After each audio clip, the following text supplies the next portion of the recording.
Estela, llorando, agarró a su marido de un brazo y lo llevó hasta el patio, donde había una canilla y una pileta de lavar ropa. Enchufó una manguera y le tiró agua sobre el cuerpo, fregándolo con una mano para sacarle el barro. Está en pedo, está loco de remate, decía Miranda, agachando la cabeza para que su mujer también le lavase el pelo. Cuando quedó presentable, Estela cerró la llave y fue hasta el tendedero y trajo una toalla y se la alcanzó.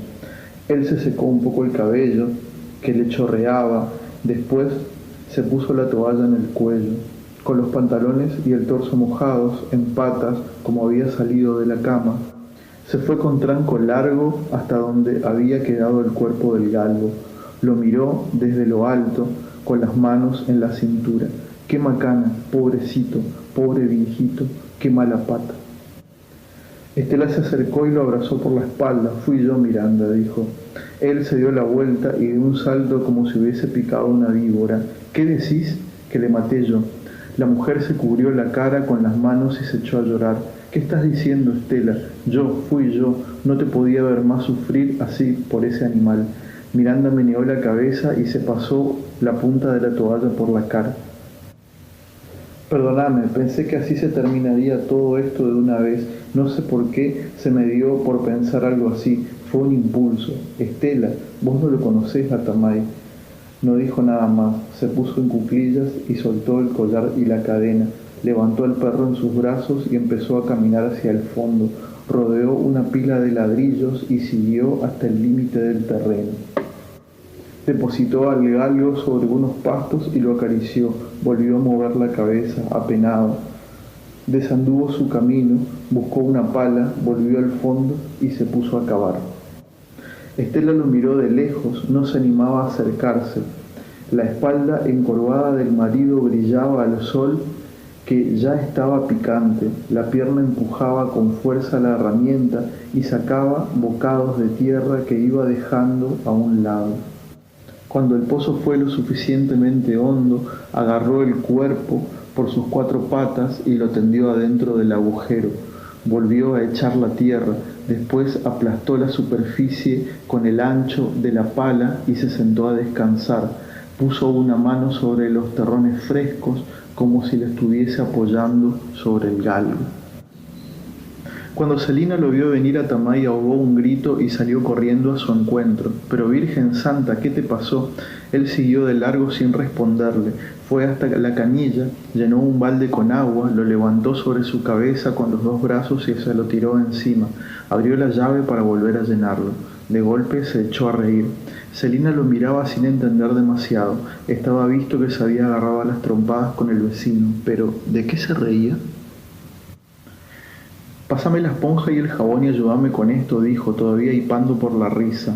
Celina fue adentro a buscar las cosas y cuando volvió al patio Tamay estaba desnudo, echándose más agua con el balde.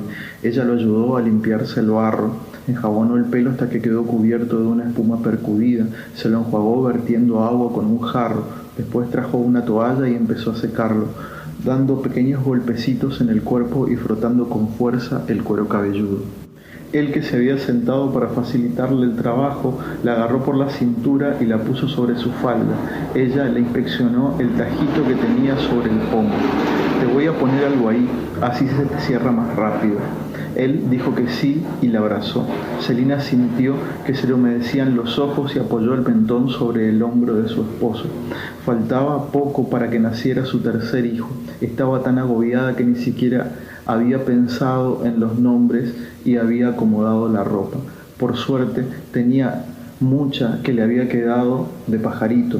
Había crecido tan rápido que algunas prendas estaban casi sin uso, pero tenía por lo menos que sacarlas de la caja, lavarlas, airearlas un poco. Comprar tela y hacer pañales. Se abrazó con más fuerza al cuerpo de Tamay. A veces tenía miedo de que se lo matasen. 2 por 3 se agarraba con uno y con otro, ahora también con el vecino. No tenía cura. ¿Qué iba a hacer ella, viuda, con hijos chiquitos? Se secó los ojos con el dorso de una mano y se puso de pie. Él hundió la cara en su panza y le acarició el culo. «Tenés que parar un poco», le dijo, pasándole los dedos por el pelo. Él levantó la cara y la miró con esos ojos achinados, amarillos, y le dijo que sí, moviendo apenas la cabeza. Ahora que se había calmado, empezaba a sentir en todo el cuerpo el dolor de la paliza que se habían dado con Miranda. Escuchá, pajarito, escuchá, no te duermas, ¿me oís? Te estoy hablando a vos. Dale, pájaro, espabilá. ¿Escuchás eso? ¿Oís? ¿Oís vos también? ¿Qué es lo que es? Como un quejido, ¿no? ¿De dónde viene? ¿De allá? ¿De allá decís? No sé, más cerca parece. Un quejido como de brisa seca. Ah, claro, son las sillas que se mueven. ¿Te dio miedo? ¿Pero qué va a hacer, che? ¿Un fantasma? Es que se levantó como un vientito. ¿Sentís? Vos sabés bastante de esas máquinas. Un verano se te había metido en la cabeza a rajarte con un parque parecido a este. ¿Qué habrás tenido? ¿12 o 13? Venías y hablabas con los empleados. Algunos no te daban ni pelota, pero otros se tomaban el tiempo para explicarte el funcionamiento de los juegos. Hasta te dejaban echarles una mano para ajustar tuercas o engrasar piezas. Es importante que esté todo bien aceitado, que no haya chirridos que espanten a los clientes. Les preguntabas cosas de la vida del parque, cómo es viajar de un lado a otro, andar rodando sin ataduras. Si se extraña la familia, averiguabas a ver si juntabas el valor para irte con ellos. Una vuelta te fuiste en todo. Ahí eras chiquito, 5 o 6 años, tu padre te había dado una paliza por algo o por nada. Metiste 3 naranjas en una bolsa y te las tomaste. Agarraste por el camino viejo que va a Santa Ana. Habías llegado bastante lejos cuando empezó a caer el sol. Pasaste y te comiste las 3 naranjas, una atrás de la otra. Los yuyos en los bordes del camino se iban oscureciendo y parecían más altos. Te sobresaltó un ruido, eran unos caballos sueltos, estaban comiendo los brotes de un árbol. Verlos de golpe, los 3 negros, o se veían negros desde la distancia, parecían 3 encapuchados. Retomaste la marcha. Cuando apareció la camioneta de frente, no pensaste en esconderte. Hubiera sido más fácil, nomás tirarte de panza en la cuenca, pero no, seguiste caminando a su encuentro. El hombre frenó, el cielo estaba incendiado. ¿Qué haces acá solo?, te preguntó. Vos no contestaste. ¿No sos el hijo de Tamay vos? Vení, subí, te llevo. Obedeciste. Nadie se enteró de tu intento de fuga. Te dio bronca que ni la mamá te hubiera echado en falta. Mejor que tu padre no supiera o ibas a cobrar el doble. A la noche, con la panza llena y en la cama, todavía tenías rabia, aunque en el fondo pensaste que mejor así. Pero la puta madre, cómo chillan las sillas vacías. Cuando esto está lleno con música, ni se nota. Marciano solía sentarse afuera en las noches en que el calor hacía imposible quedarse adentro. Es decir, casi todas las noches del año, excepto en las del invierno, tan breve como un suspiro. Todo el barrio estaba siempre afuera de las casas hasta muy tarde, hasta que el cansancio era más fuerte que el calor, hasta que los cuerpos se rendían y se resignaban al sopor de las piezas con ventiladores, echando el aire caliente sobre las pieles transpiradas, moviendo apenas el humo de los espirales.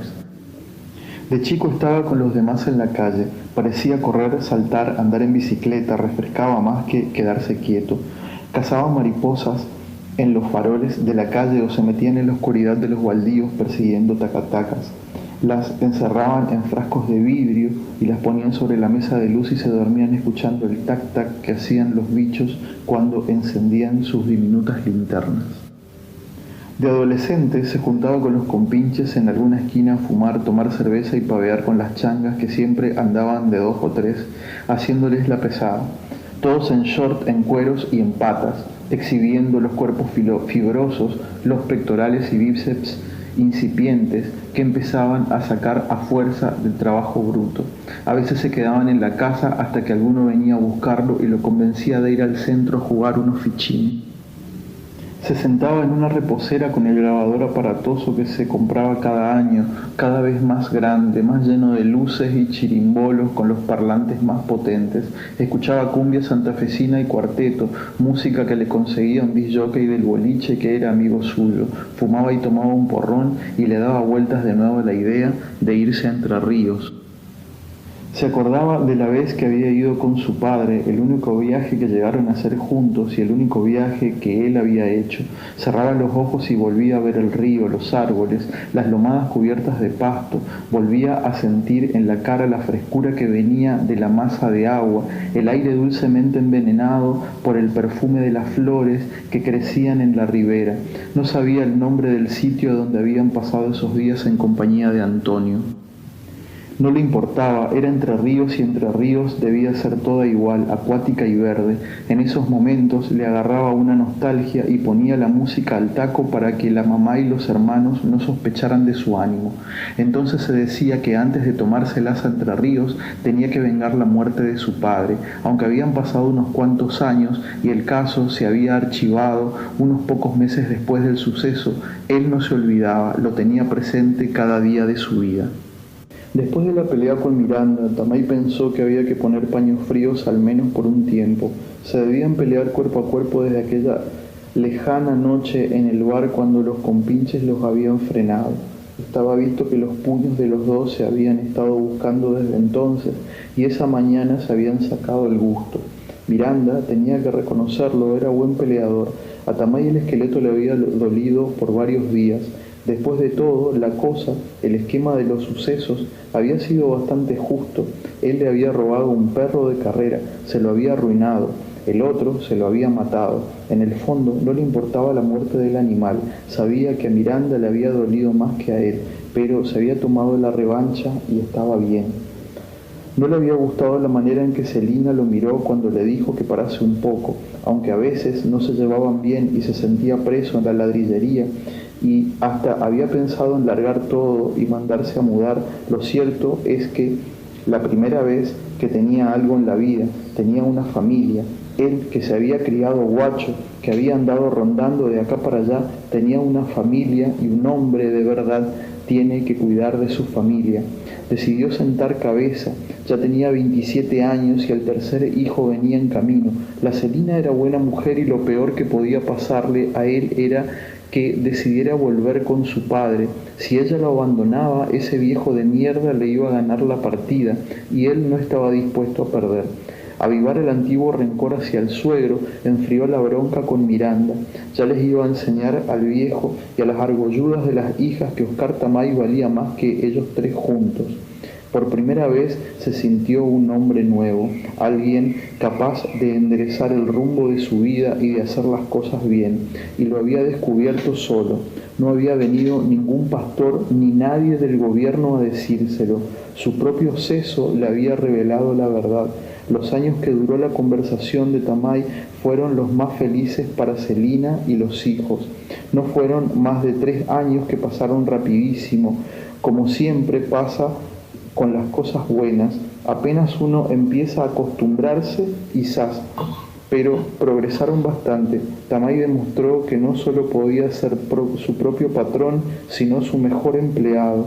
Se levantaba al alba y trabajaba todo el día, parando solo para comer y echarse una siesta. Dejó la junta de los bares, no dejó la bebida, pero se tomaba su vino tranquilo en su casa con su familia. Enseguida el tercero, Celina compró su cuarto bebé. Y por esos años volvió Leyes, el dueño de la ladrillería, volvió con ganas de vender, pues se había afincado en el sur.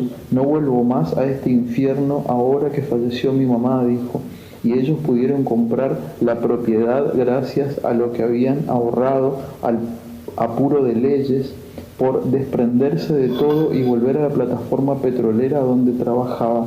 Celina estaba contenta, la crianza de los hijos y el cuidado de la casa la mantenían ocupada, ya que no pensaba en volver a lo de su padre. Se alegraba de no haber flaqueado y de haber seguido aguantando un poco más. No sabía que había provocado el cambio radical de Tamay y prefería no escarbar mucho para averiguarlo. No importaban las razones. El caso es que el marido se parecía cada día más al marido que siempre había querido tener. Ahora, si pensaba en su padre y en sus hermanas, era con tirria renovada. Le hubiese gustado que la vieran llena de hijos, feliz, con un hombre que se rompía el lomo para que a ella y los changuitos no le faltara nada. pero apenas pensaba en ellos de este modo, dejaba de hacerlo. Celina era temerosa y creía que estos pensamientos podían volverse en su contra. El asesinato de Elvio Miranda fue noticia y hasta llegó a tener su columna en la sección de policiales del diario regional. Las muertes en peleas de bar entre borrachos, así como los llamados crímenes pasionales, eran tan frecuentes que apenas si merecían algún comentario en la radio, pero ni la policía, ni los periodistas, ni la gente común les prestaba demasiada atención, a menos que fuesen allegados de la víctima o del victimario. Sin embargo, la hazaña con que se había cometido el crimen, 2 balazos y el degüello, sumado a que Miranda venía de una familia conocida, le dio su repercusión. Rebolledo, uno de los policías que había ido a darle la noticia a Estela, había hecho con ella la primaria. Estela le cosía ropa al señora del comisario y todos la recordaban como las varias veces reina del carnaval, aunque ahora estuviese entrada en carnes y un poco avejentada. Cada vez que sonreía parecía derramar sobre las cosas el recuerdo de las noches de baile, serpentinas y lentejuelas. Y todo esto, el caso fue tomado con bastante seriedad y hasta hubo una investigación. Nunca se pudo señalar a ningún culpable. Miranda no era trigo limpio, tenía deudas de juego y había tenido problemas tanto con los clientes de la ladrillería como con los dueños del perro de carrera. Las carreras de galgo eran clandestinas y la gente que los criaba y los entrenaba no tenía buena fama, tampoco las constructoras que compraban ladrillos a Miranda y eran de grueso de su cartera de clientes. Era gente que tenía negocios con el gobierno de la provincia, peces gordos que podían fácilmente matar a un hombre, mandarlo a matar, mejor dicho, y seguir con sus vidas. Además de otros enemigos menores que se había ganado por discusiones en los bares, estaba la vieja rencilla con su vecino Oscar Tamay, también ladrillero. Todo el barrio sabía de sus constantes peleas y todos lo habían escuchado amenazarse más de una vez de muerte. En definitiva, había tantos sospechosos que no había ninguno. De todos modos, se cumplió con las formalidades del caso, se tomó declaración a los parroquianos del imperio que lo habían visto por última vez y se citó a sus posibles enemigos, evitando molestar a los dueños de las constructoras, por supuesto. Primero se haría un barrido por lo más grueso, después si había que hilar fino, verían. Hacía mucho tiempo que no había tanta actividad en la comisaría, entraba y salía gente todo el día y los canas tenían los dedos mochos de darle duro a las teclas y la cintura molida de estar doblados sobre la máquina. Podría decirse que todo esto les sirvió de práctica para lo que ocurriría un par de meses después y que sepultaría para siempre la investigación del asesinato del ladrillero, el robo al banco de la provincia.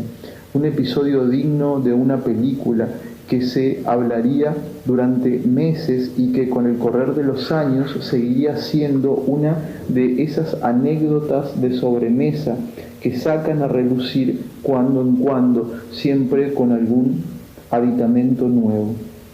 A Oscar Tamay le llegó la citación una tarde, se la trajo un policía jovencito en bicicleta, tenía que presentarse 2 días después. La fecha indicada entró en la comisaría, fresco como una lechuga. Estaba recién afeitado, con la ropa planchada y las botas lustrosas. Hacía muchísimo calor y el uniforme de los policías tenía manchas oscuras en el pecho y debajo de los brazos. Los ceniceros de vidrio estaban repletos de colillas y todos se veían agotados. «Sentate, Tamay», le indicó uno. El citado tomó asiento en una silla frente al escritorio, sacó un atado del bolsillo de la camisa e hizo un gesto como preguntando si se podía fumar.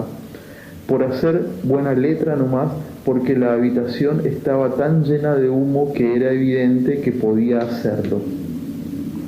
El oficial Rebolledo asintió y aceptó el cigarrillo que le ofreció alargando el paquete hacia él. Repitió la invitación a los demás y todos agarraron uno. Prendió su cigarrillo y apoyó la espalda en la silla. Estaba esperando que empezara el interrogatorio. Pero los canas estaban cansados por el tema, Por un momento todos lo miraron como si no supieran para qué diablos estaba ahí. ¿Qué quiere que haga un tereré?, le preguntó a Rebolledo el mismo canita joven que le había llevado la citación. Dale, a ver si nos espabilamos un poco. Este asunto no nos deja pegar un ojo, dijo dirigiéndose a Tamay. No se sabe quién pudo ser. Rebolledo soltó una carcajada. Por las declaraciones podría haber sido cualquiera. Lo único que tengo en claro es que yo no fui, y Mamaní tampoco, porque estaba conmigo. Volvió a reír señalando a otro de los oficiales. Chupó el mate y le alcanzó el canita. Dio varios sorbos hasta que hizo cantar la bombilla. Cuando se lo devolvió y cebó otro, el chango lo miró y señaló a Tamay pidiendo autorización para convidarlo uno. Rebolledo respondió con un ademán de brazo como diciendo, pero dele, mijo. Tamay aceptó el mate. Tenía agua helada con un poquito de limón. Estaba rico y se agradecía en una mañana tan calurienta. Bueno, dijo Rebolledo, vamos a empezar o no terminamos más. Agarró una hoja en blanco de una pila que había sobre el escritorio y la metió en el rodillo de la máquina. La emparejó y ajustó y comenzó a tomarle la declaración. La mañana que siguió a la madrugada del asesinato de Miranda, del barrio estaba revolucionado. Apenas Celina se levantó y se asomó al patio, el vecino se acercó al tejido que dividía los terrenos, como si hubiese estado esperando que se despertara para ser el primero en darle la noticia. ¿Vio lo que pasó, Celina? No, todavía tengo las sábanas pegadas y ya me vinieron con el chisme, dijo ella sonriendo. ¿Qué va? Ojalá fuera chisme nomás. El tipo le dio una chupada al mate que tenía en la mano. Celina frunció el ceño. ¿Por qué? ¿Qué pasó? Una desgracia. Celina miró a su alrededor y sí, el barrio estaba distinto. Había grupos de mujeres conversando en la calle y en la vereda, mucho movimiento. ¿Qué? El Elvio Miranda, vecina, le han matado como un perro. Ella sintió que se le helaba la sangre e instintivamente miró hacia su casa, hacia la habitación donde su marido seguía durmiendo. No puede ser, dijo. Desgraciadamente es, pobre la señora tan bonita. Pero, ¿cómo fue? ¿Cuándo? Esta madrugada parece que le esperaron en la calle, le pegaron unos tiros y después, y el hombre sin completar la frase se pasó el dedo índice en sentido horizontal delante del cuello. Celina ahora sintió que también se le revolvía el estómago, se apoyó en un árbol. ¿Se siente bien?, dijo el vecino dejando el mate y amagando pasar por sobre el tejido de alambre. Sí, es que es una noticia tremenda, se me bajó un poco la presión ya, ahora me voy a recostar. Vaya, cómese una cuchara de azúcar, hija, eso le va a volver el alma al cuerpo. Sí, está bien, gracias. Celina caminó despacio hasta la casa. Sentía que estaba pisando sobre algodones. La horrorizaba el asesinato del vecino, pero más la horrorizaba la idea espantosa que se le había cruzado por la cabeza. Entró al dormitorio, que estaba a oscuras, el aire cargado por el olor de los cuerpos dormidos. Era verdad que se había bajado la presión. Así como se recostó despacito sobre la cama, todavía no quería despertarlo al marido. Tenía que pensar muy bien qué iba a decirle. Debía andar con mucha cautela si quería que él le dijera toda la verdad. Con la vista clavada en el techo, trató de repasar los sucesos de la noche anterior. Tamay había salido, como siempre, después de cenar. Se había ido en la bicicleta. Ella había limpiado la cocina y después se había sentado afuera. La Sonia la ayudó a sacar el televisor y las dos vieron la novela y después el noticiero. Pajarito se fue a jugar a las maquinitas con los compinches y los changos más chicos estaban jugando en la calle. Cuando terminó la programación, la mandó a la Sonia a buscar a sus hermanos y los metió a todos en la cama. Les puso una espiral y acomodó el ventilador para que todos recibieran un poco de aire. Después volvió al patio y se sentó a hojear una revista que le habían prestado una vecina. Fumó un cigarrillo, como a la hora volvió Pajarito y entonces se fueron a dormir. Le costó conciliar el sueño por el calor, pero finalmente se durmió y ni siquiera lo sintió el esposo cuando se acostó a su lado. Había seguido de largo hasta esa mañana. No tenía idea ni a qué hora ni en qué condiciones había vuelto Tamay. Prendió el ventilador de su lado y observó al hombre que dormía profundamente. Se acercó y lo olió. Tenía un poco de olor a bebida, pero no más de lo habitual. Se levantó y buscó la ropa que él se había sacado y dejando en el piso a los pies de la cama. Acercó las prendas a la luz y las inspeccionó detenidamente. No había nada raro. Dejó la ropa y se sentó en el borde de la cama. Apagó la luz. En la oscuridad el corazón le dio otro vuelco. ¿Realmente pensaba que Tamay era capaz de matar a alguien?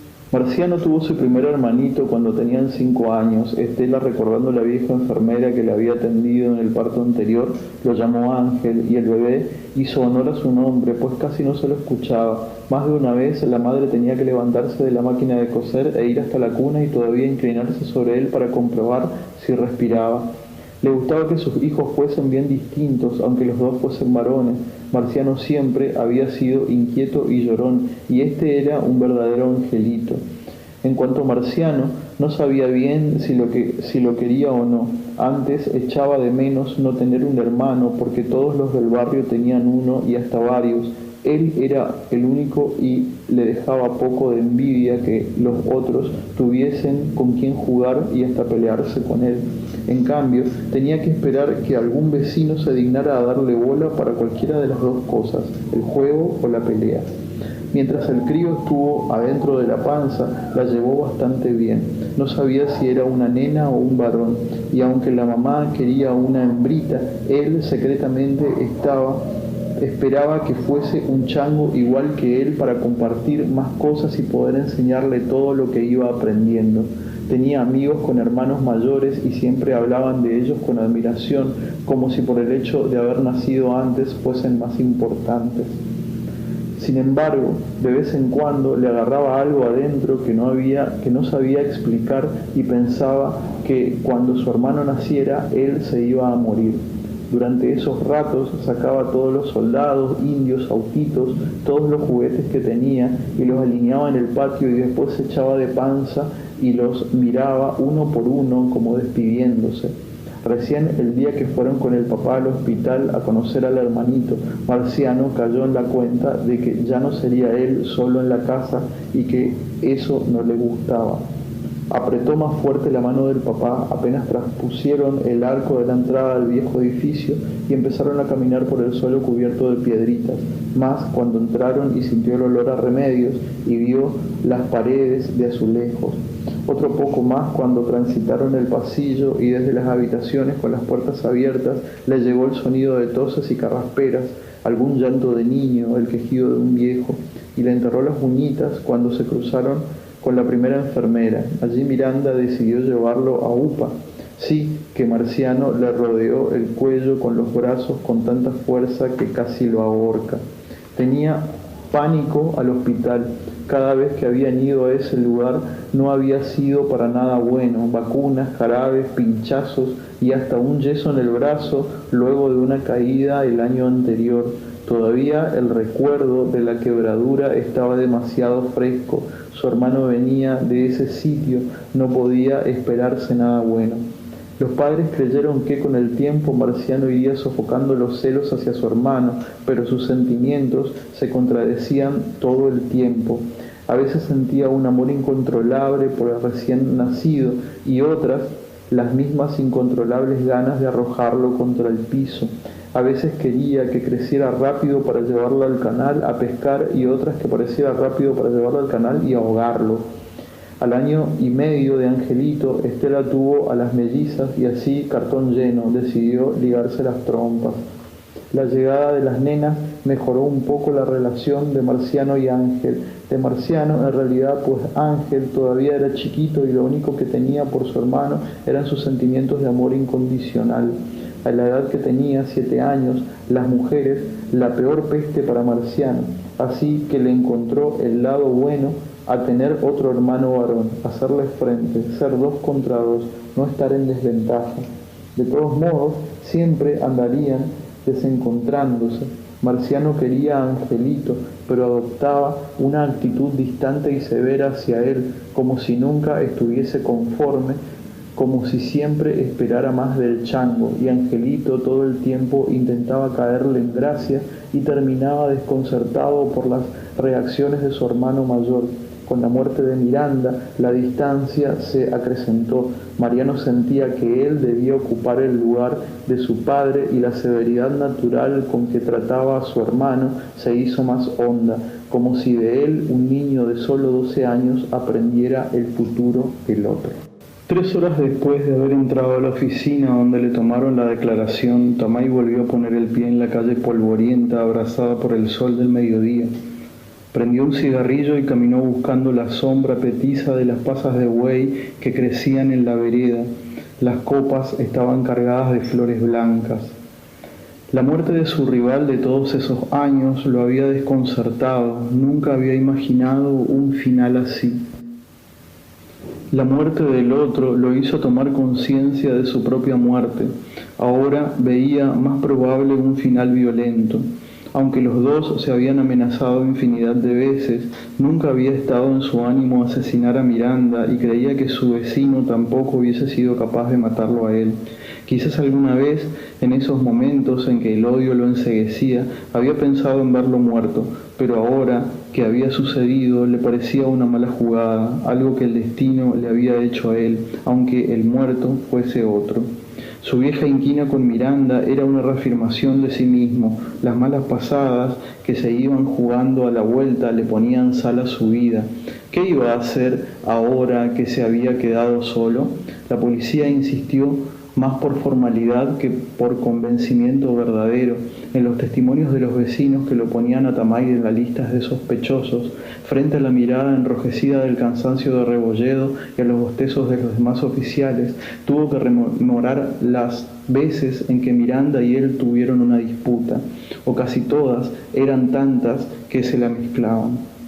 Los lenguasuelta de los vecinos habían detallado cada episodio y cuando él dudaba, cuando se le hacía como una nube en la cabeza, Rebolledo o alguno de sus ayudantes buscaban entre sus papeles y le refrescaba alguna situación en particular. ¿Qué hay de la vez en que Miranda te robó el chivo, dice acá, antes de una Navidad? El chivito, qué hijo de puta. Tamay se dio un golpe en la frente y se rió.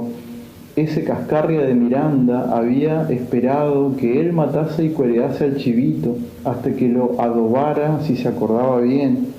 Había salido a comprar leña para hacer fuego y cuando volvió bastante tarde, pues es cierto que se había entretenido en un bar, la mesa del patio donde había dejado el animal listo para echarlo a la parrilla estaba vacía.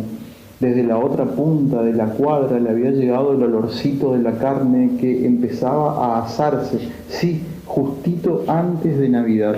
La Celina se había ido con los changos a ver el pesebre viviente a la casa y la casa había quedado sola y el vecino había aprovechado. Se había llegado hasta la vereda de Miranda. Hijo de una gran puta, le había gritado. El otro, iluminado por las llamas, levantó un vaso y le respondió: Feliz Navidad, vecino. ¿Lo amenazaste entonces? ¿Y qué le parece si tuve que salir cagando a comprar pollos antes de que volviera mi mujer? Acá dice que una vez trataste de prenderle fuego a la casa de Miranda. No, señor, eso no fue así. No. ¿Y cómo fue? A ver, eso fue un accidente. Una madrugada él volvía a su casa bastante picado.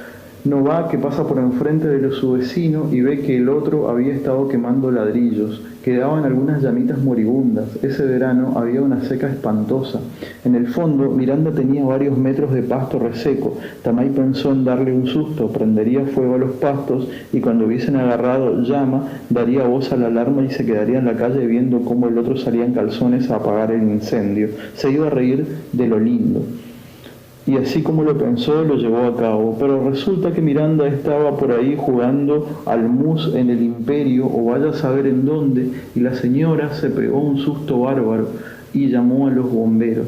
No fue nada, si hasta le hizo un favor y le limpió el sitio. Con esos pastizales debía estar lleno de víboras. Algún chismoso lo vio y dijo que había querido incendiar la casa. Todas macanas. Al otro día, dice acá, vos y Miranda se agarraron a las piñas en la calle y todos escucharon que se amenazaron. Te voy a cortar el pescuezo, dice acá en el testimonio que vos le dijiste. Tamay movió la cabeza. Cosas que se dicen sin pensar, oficial. ¿No dice el testimonio que me dijo él? Eso no importa, Tamay, porque él está muerto. Tamay chasqueó la lengua. Si vamos a poner las cosas así, murmuró. Acá dice también que tuvieron una pelotera en una carrera de galgos, otra en un club de caza y pesca el Día del Trabajador hace 6 años, pelea con botellas rotas en un baile de carnaval, vos le robaste 1000 ladrillos y los vendiste como propios, dice otro. Se agarraron en un partido de fútbol de los changuitos de la escuela 11, en el Imperio, en la Boite Tip Top. Rebolledo pasaba papeles y más papeles y todos tenían algo que decir. Resopló y se pasó una mano por la cara sudada. Ustedes dos no tenían paz, chamío. Puede ser, pero yo no le maté. El oficial se tiró para atrás en la silla de cuerina que crujió con su peso y se enlazó las manos sobre la panza. ¿Dónde estuviste esa noche? En la bollita, en el pool que está en la salida. Estuve ahí hasta las 5 de la mañana. Un compinche me llevó a mi casa en su auto porque estaba medio en pedo. Pregunté, éramos unos cuantos, algunos se debe acordar. Cuando Tamay abandonó la comisaría, Rebolledo se paró y se puso las palmas atrás de la cintura y se estiró haciendo sonar la columna. Los demás se habían ido a comprar comida, solo quedaban él y el canita joven. Rebolledo caminó hasta una ventana que daba a un patio interno de cemento. Algunos malbones negros por tanto azote del sol se retorcían en los canteros de ladrillo. La imagen lo deprimió. Nélida, la vieja que atendía el teléfono y trapeaba la comisaría una vez por semana, podía ocuparse de mantener el pequeño jardín, pensó. No le costaría nada en vez de andar en la vereda ventilando todo lo que pasa dentro de la comisaría.